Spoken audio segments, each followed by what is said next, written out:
Este video número 60 de Economía Política va a tener una connotación algo diferente, porque pretendemos darles un panorama de otro enfoque que enunciamos en los primeros videos. Nos preocupa esta discrepancia, que ustedes puedan percibir, que todos podamos percibir la diferencia entre hablar de relaciones externas o relaciones internacionales entre un país y otro en términos abstractos, a hablar de un sistema mundial a escala planetaria, dentro del cual cada país, cada nación juega determinado papel. Entonces, en virtud de eso, vamos a recorrer un texto de un gran cientista social recientemente fallecido hace un año, Immanuel Wallerstein, que ya desde la década del 70 planteó la existencia de un sistema mundo. Él se basó en trabajos históricos de otro importantísimo cientista, historiador, Fernand Braudel. Entonces, nosotros vamos a incorporar en la PEDCO un trabajo y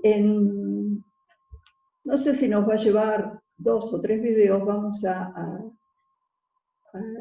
intentar resumir no conceptos ni ideas, sino preguntas, cuestionamientos, ideas básicas para que ustedes puedan a su vez pensar y analizar.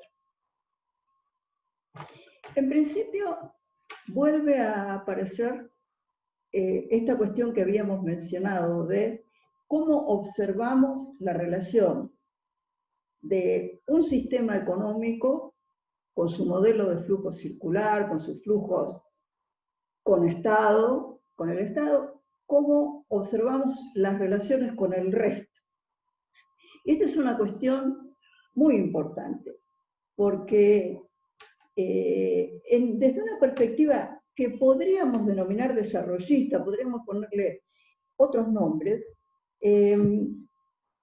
cuando estudiamos un sistema social, una economía como sistema social, porque la economía constituye una unidad técnico-social, podemos pensar, preguntarnos, bueno, ¿cómo es ese sistema integral? Es un mundo donde existen estas sociedades con sus flujos circulares que tienen relativa autonomía, una cierta autonomía relativa, y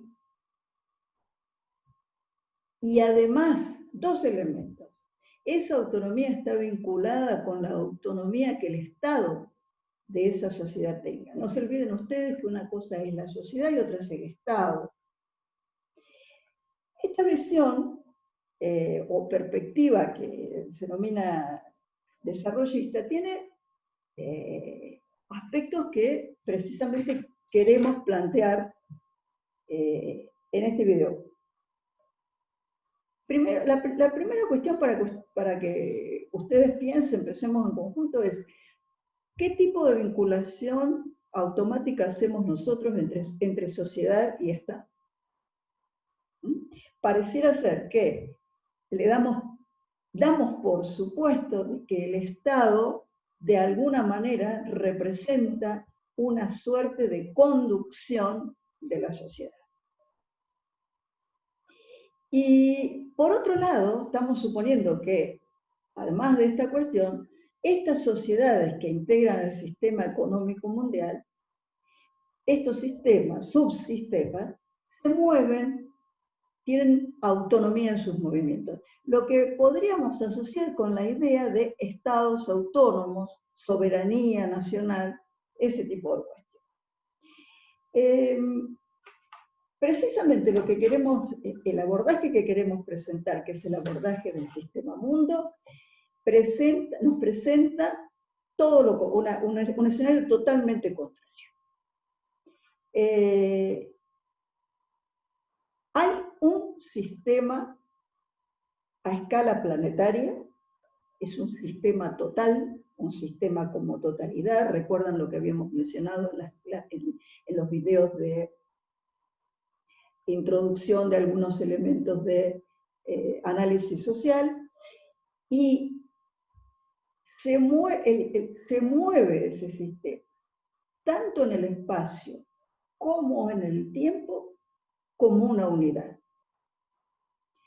Por supuesto que se trata de una visión analítica, pero como ustedes podrán observar, es totalmente distinto a pensar en un mundo fragmentado, donde cada país, cada nación, cada estado, y por ende cada economía, tienen una dinámica autónoma. La idea del historiador Brodel y Wallerstein es que este sistema mundo se fue conformando a lo largo de muchos siglos, y su conformación fue paralela a la evolución del capitalismo. Concretamente, siglo XVI, años 1500, estiman los analistas que comenzó a perfilarse este diseño, por supuesto que fue evolucionando, de sistema mundo. Obviamente, en esa época el mundo no se conocía en su totalidad, pero sí existía la dinámica de ir incorporando a todo el planeta en una misma dinámica, en la misma dinámica económica. ¿Cuál era precisamente la fuerza movilizadora? Ahí aparece el capitalismo. La acumulación de capital. La acumulación de capital. En realidad, podríamos decirlo también de otra manera, el motor, la dinámica de acumulación de capital, fue dando forma, fue conformando este sistema mundo. Este sistema mundo cada vez se ha hecho más interdependiente. ¿Qué quiere decir? Que lo que hoy denominamos globalización viene de muy antiguo y forma parte, es como una aceleración de este proceso de conformación y consolidación de un único sistema. No es neutral el impacto sobre la vida de todos nosotros, sobre la organización de nuestra sociedad, de este sistema que ha venido evolucionando durante tantos siglos. Dos cuestiones importantísimas que vamos a volver a mencionar. En cuanto a impacto social, son la tendencia a mercantilizar las relaciones sociales, es decir, que a medida que este sistema se fue expandiendo, fue mercantilizando, por ejemplo, los recursos naturales, mercantilizando el conocimiento, un proceso continuo de convertir en mercancías productos o bienes que circulaban por ahí en otros contextos, eran públicos o comunitarios, cada vez más mercantilización. Y por otro lado, a la par de esa mercantilización, sobreviene la estratificación. ¿Qué quiere decir? La conformación de estratos, clases sociales, ampliando las diferencias entre las mismas, entre las clases más elevadas y las clases más bajas. Entonces, ¿cómo se fue configurando este sistema mundo. Bien, en sus orígenes en Europa, las tendencias fueron dos. Esta integración de los procesos productivos mundiales, y por otro lado, la aparición de sistemas de estados-nación, algunos fuertes, otros débiles. De manera que ahí lo que tenemos son dos tendencias que parecen contradictorias en cierta medida, porque por un lado hay una especie de atravesar las fronteras de los estados-nación, esto lo estamos viendo claramente, para globalizar, integrar la producción. Y por otro lado, los estados ejercen algún tipo de presión para fortalecer, de alguna forma, cerrar sus fronteras o plantear fronteras internas políticas, jurídicas, económicas, y estas dos tendencias están siempre en choque. La globalización y los estados, las tendencias, la globalización y las políticas estatales o el Estado. Hay un elemento que menciona el trabajo que es muy importante también, obviamente excede muchísimo a este video y esta materia, pero tiene que ver con las comunidades culturales, lo que denominan las comunidades culturales, el impacto de este proceso de conformación del capitalismo a nivel mundial, un sistema mundo capitalista, el impacto que ha causado y que causa sobre distintos grupos que acá en el artículo los denominan comunidades culturales, pero son comunidades que pueden compartir la misma lengua, la misma raza, la misma cultura, y esto es lo que observamos en el mundo, migraciones, todo este impacto en lo poblacional cultural. Bien, hay cuatro cuestiones fundamentales que se estudian una vez presentada esta idea básica, esta formulación del sistema mundo. Mencionamos cuatro cuestiones que se están estudiando, o que son objeto de estudio muy importantes. Primero, la división del trabajo. ¿Sí? ¿Cómo se articulan los procesos de producción y trabajo al interior de este sistema?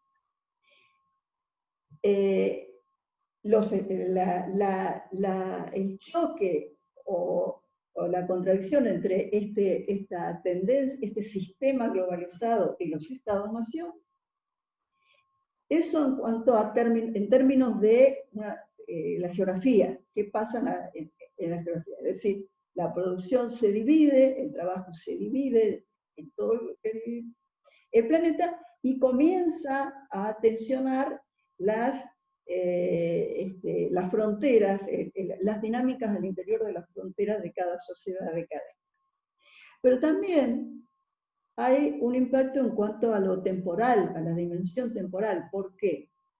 Y esto también lo podemos observar. Porque este larguísimo proceso tiene una dinámica cíclica, que quiere decir, se mueve a través de ciclos, y además muestra tendencias de largo plazo.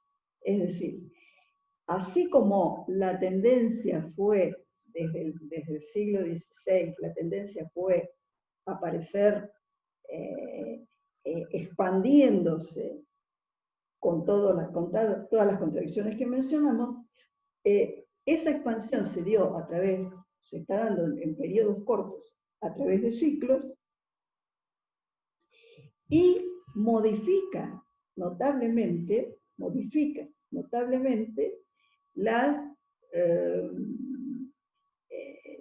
estructuras sociales y los mecanismos de distribución, tanto al interior de las naciones como dentro del sistema en sí. Bueno, vamos al elemento fundamental de todos estos cuatro elementos: división del trabajo, Estado-nación, ciclos y tendencias general y ciclos. Ha surgido una fisonomía, toda esta dinámica le ha otorgado una fisonomía a este sistema mundo. Y esta fisonomía o esta forma se caracteriza por la existencia de un centro y de una periferia. Es decir, no es un sistema, volvemos, de naciones igualitarias, sino es un sistema que tiene un centro y tiene una periferia. Centro y periferia funcionan de manera conjunta. ¿Qué quiere decir esto? Que independientemente de los flujos que nosotros hemos estado estudiando, que salen y que entran a un determinado Estado-nación, además de su cuantificación, hay que analizar las características de esos flujos en términos de la ubicación en el centro o en la periferia de cada sociedad, de cada país, o en la semiperiferia, si es que se admite la existencia de un terreno intermedio. Bueno, esta idea de centro-periferia tuvo una versión importante latinoamericana y, en particular, con un aporte de un argentino, Raúl Prebisch, que fue el primer director de la Comisión Económica para América Latina de Naciones Unidas, la CEPAL. Pueden googlear y comprobar la importancia de Prebisch en la historia económica de nuestro país. Fue quien participó en la creación del primer Banco Central, en fin. Cuando la CEPAL se nuclea en la década del 50, comienza a reunir una gran cantidad de pensadores latinoamericanos. ¿Cuál era la idea básica de estos pensadores? Que la teoría económica y social que se pensaba para los países desarrollados como Europa o Estados Unidos no podía adaptarse, no era adaptable al análisis de economías y países como las latinoamericanas. ¿Por qué? Precisamente por la configuración de este sistema mundo, donde Latinoamérica quedaba, como otras regiones, en la periferia. Esto fue muy importante porque a partir de esa visión de no mirar más al mundo como un conjunto de países autónomos, sino empezar a visualizarlo como un centro, un único sistema con un centro y una periferia, aparecen importantísimos desarrollos teóricos en términos, por ejemplo, de cómo y hacia dónde se va a orientar el comercio internacional. Y algo comentamos en el video anterior, en el texto de Castro Illesa se hace alusión al deterioro de los términos de intercambio. Bueno, esta tendencia al deterioro de los términos de intercambio, que significa, se origina en una desigualdad en los flujos comerciales entre el centro y la periferia, precisamente fue estudiada por otro gran economista, Argiri Emanuel, que habló del intercambio desigual. Intercambio desigual, se contrapone a una visión del comercio internacional que había planteado David Ricardo. Nosotros no desarrollamos la teoría del comercio internacional de Ricardo, no llegamos, que planteaba otro tipo de esquema de organización donde en el mundo las economías organizaban su comercio en función de lo que él denominaba las ventajas relativas. No vamos a profundizar en la teoría de las ventajas relativas, pero conducía de alguna manera esta visión de las ventajas relativas, una especie de división del trabajo en función de las capacidades y tecnologías y las ventajas de las cuales disponía cada nación. No identificaba ningún tipo de desigualdad o inequidad en los flujos comerciales entre el centro y la periferia. Bueno, también tenemos que hablar de otra rama importantísima de teoría que se derivó de ahí, que fue lo que llamó los teóricos de la dependencia. Los teóricos de la dependencia.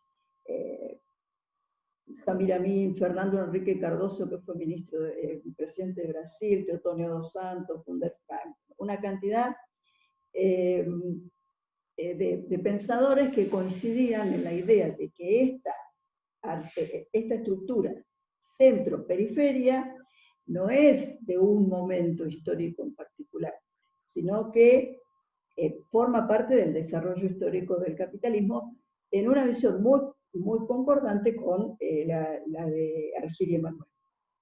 Entonces, ¿por qué es importante esto? Porque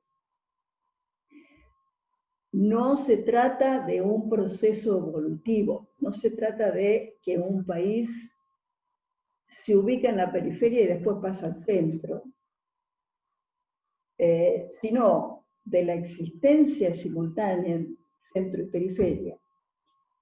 La periferia existe porque existe el centro y el centro existe porque existe la periferia.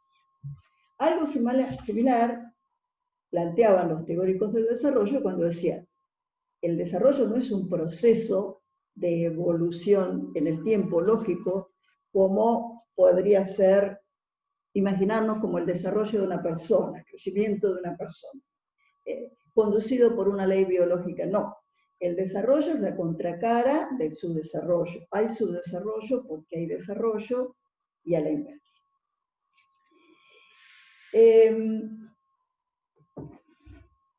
Es importante señalar que una gran cantidad de autores están recuperando esta idea del sistema mundo para observarlo precisamente en la actualidad, en el momento actual, ¿no? En las instancias actuales.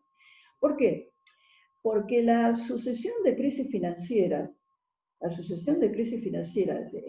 en el mundo estaría vinculada, según estos pensadores, con precisamente la profundización y la ampliación del alcance de este sistema. Tanto es así que David Harvey, una cantidad de analistas importantes, plantean que la crisis financiera que afectó al mundo en 2008-2009, que se inició en Estados Unidos con las hipotecas, fue la primera crisis financiera que en realidad afectó a prácticamente la totalidad de los países del mundo.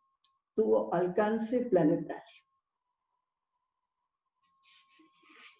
De manera que de lo que se trata es de pensar que si esto es un proceso que viene desde hace muchos siglos y que este proceso de acumulación de capital conlleva a la estructuración de un mundo con un centro, una periferia, de un sistema que funciona con un centro y una periferia, la pregunta que surge es ¿hacia dónde va el mundo a partir de esta estructura?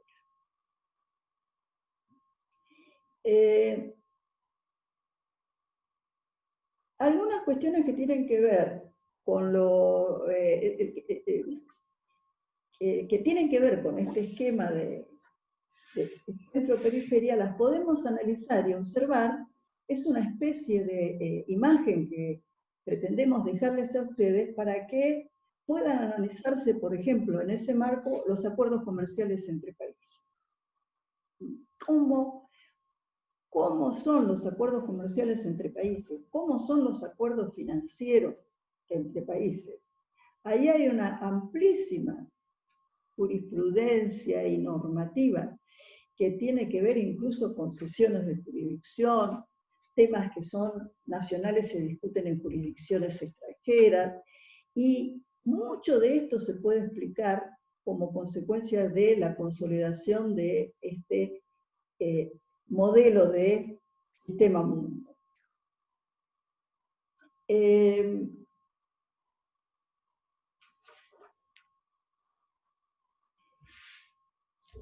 Un comentario referido a América Latina, retomando la idea de trabajar sobre este esquema centro y periferia y ver cómo los flujos que nosotros estamos analizando en esta unidad del sector externo, exportaciones, importaciones, flujos financieros, flujos de capital, que mencionamos en las distintas clases, cómo, en lugar de verse solitos, cómo adquieren otra dimensión cuando se los analiza como parte de la dinámica de este sistema mundial con un centro y una periferia. Por ejemplo, la pregunta ha sido muy estudiada, la pregunta del progreso tecnológico, el avance tecnológico. ¿Qué pasa con el avance tecnológico? Hay muchos analistas, de hecho, los primeros analistas de la CEPAL que hablaron de el deterioro de los términos de intercambio, hablaban de que el origen de ese deterioro estaba porque la primacía tecnológica de los países del centro les permitía aprovechando, entre comillas, la necesidad de las periferias de bienes industrializados, en este intercambio de bienes agrícolas y bienes primarios por importación de bienes industrializados, el desnivel tecnológico en este intercambio ocasionaba una alteración en la estructura de precios que permitía precisamente a los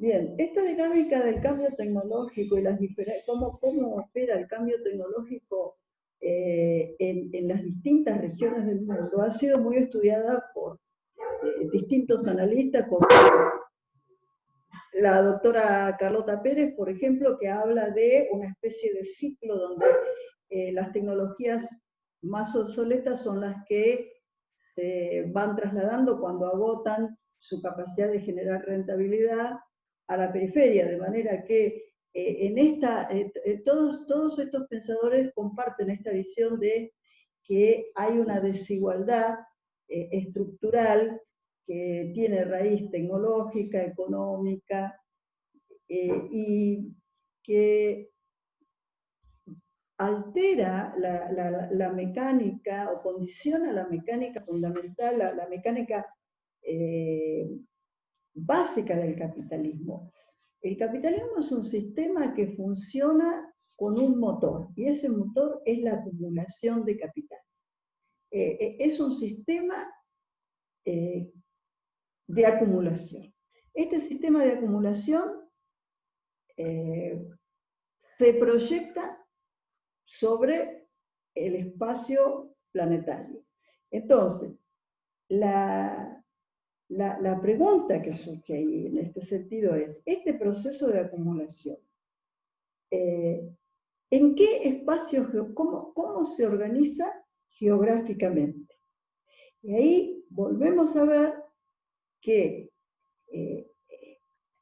se contraponen dos tendencias. La tendencia a la mundialización del capital, a que el proceso de acumulación abarca la geografía de todo el planeta, que este proceso ha sido creciente, se inició en Europa, efectivamente, en el siglo XVI, pero ha ido incorporando que ahora casi todo el planeta está incorporado, y que los estados, la figura del Estado-Nación con toda su normativa jurídica, se transforman en espacios geográficos muy conflictivos, porque estas tendencias de mundialización implican también competencia entre capitales. De hecho, si nosotros tomamos el espacio de una economía nacional, vemos que la competencia entre los capitales transnacionales y los capitales nacionales, por llamarlo de alguna manera, si es que existiesen, porque también la transnacionalización de los capitales va en un sentido y en el otro. Vienen a la Argentina capitales transnacionales y transnacionalizan capitales argentinos. Entonces, este proceso de acumulación de capital es el hilo conductor. Es la dinámica que va a determinar localizaciones de empresas en distintos lugares del mundo, deslocalizaciones de empresas en distintos lugares del mundo, asociación de territorios, separación de territorios, división de territorios. Tanto es así que la expresión más reciente para estos fenómenos, en lo que respecta a la cuestión productiva e industrial, es la conformación de cadenas globales de valor, ¿no? Lo que tenemos ya, a diferencia de la empresa transnacional, y ahí podemos establecer, y esto sirve para entender los flujos, diferencias entre lo que fueron los procesos de transnacionalización de las cadenas globales de valor o mundialización del capital. Las empresas transnacionales tenían esquemas de funcionamiento donde, si bien había un esquema de casa central o matriz, como se denominaba, y después especie de asentamientos o sucursales, por ejemplo las automotrices, sin embargo, el esquema de funcionamiento era muy diferente a la deslocalización y hipersegmentación que se ha producido, por ejemplo, en la industria automotriz en el mundo, donde la fabricación de un auto puede atravesar una cantidad de países diferentes. ¿Qué pasa? Acá hay una cuestión importante que tiene que ver con temas jurídicos. Los sistemas Estado-nación, los Estados-nación, se han desarrollado desde una dinámica básicamente política, de constitución de poder político, pero en contraposición a esta tendencia puramente económica de mundialización de capital y conformación de un sistema mundial. De ahí que las relaciones internacionales e incluso el derecho internacional, y ese era el punto que yo quería señalarles a ustedes, la legislación internacional, la conformación de un derecho internacional es un tema al cual le van a tener que prestar, seguramente le van a prestar en la carrera muchísima atención. Porque tomemos un ejemplo muy concreto, que es la experiencia sobre crímenes de lesa humanidad, como por ejemplo los crímenes de la dictadura de Franco en España, o los crímenes de la dictadura en Argentina. A partir de iniciativas jurídicas, y esto lo puedo consultar con la profesora Ana Calafat, con profesores que saben mucho más que yo sobre este tema, se abre un espacio donde un juez de cualquier país puede actuar para, cuando identifica un crimen de lesa humanidad en otro país. De hecho, esto pasó con Pinochet, cuando un juez español, el juez Garzón, lo detuvo en Inglaterra. Entonces, este ejemplo que les estoy dando sirve para aclarar el punto de que esta dinámica económica del sistema mundo corre también o está teniendo impacto en la configuración de un sistema jurídico de carácter mundial o internacional. Un comentario sobre, además, las distintas teorías que se han articulado respecto del Estado, una mención en este contexto del sistema mundo, una mención especial requiere la figura del imperialismo, el fenómeno del imperialismo, que fue muy estudiado. La idea de la palabra imperialismo viene de imperio, ¿no? Es un trabajo originalmente de Lenin, en el año 1916, que hace referencia precisamente a las primeras manifestaciones de esta expansión geográfica que en el plano de lo político refleja la dinámica de expansión económica que hemos estado comentando y analizando. Y el origen del imperialismo, en quienes lo han formulado y estudiado, precisamente está vinculado a temas que nosotros hemos analizado, por ejemplo, cuando vimos el multiplicador keynesiano.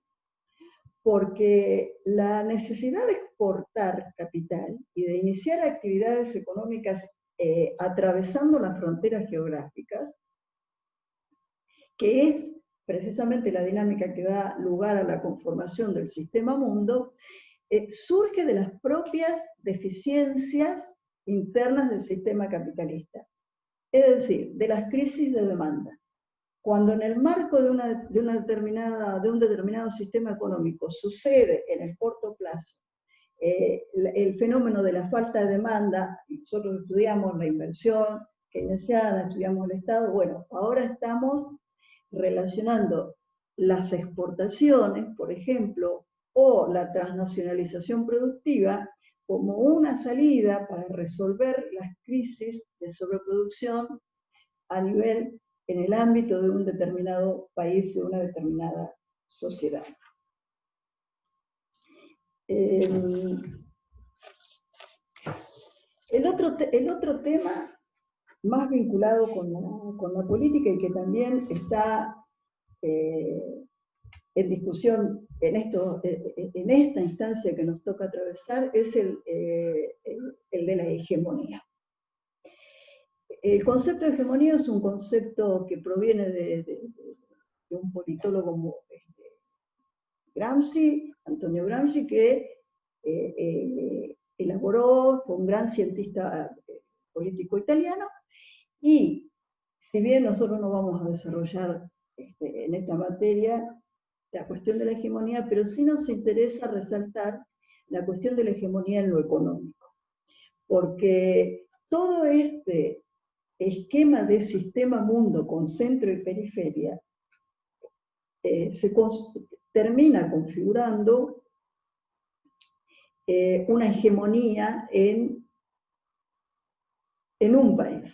Entonces, así como Gran Bretaña condujo al mundo, tenía la hegemonía de las operaciones económicas mundiales hasta la Primera Guerra Mundial, y Estados Unidos, después de la Primera Guerra Mundial, fue consolidándose como potencia hegemónica hasta muy recientemente, ahora el escenario está cambiando con la aparición de China, Rusia, que durante la época del periodo de la Guerra Fría podríamos hablar de una cierta hegemonía dentro de del campo que había escapado al capitalismo después de la posguerra. Bueno, esto duró hasta la década del 90, en que el capitalismo se consolida a nivel global, pero en estos momentos China está avanzando, o al menos configurando un escenario de hegemonía compartida, y los analistas, los politólogos, los economistas hablan de una crisis en la hegemonía de Estados Unidos. Este tema lo vamos a retomar cuando veamos en la unidad de dinero la función del dólar como moneda mundial.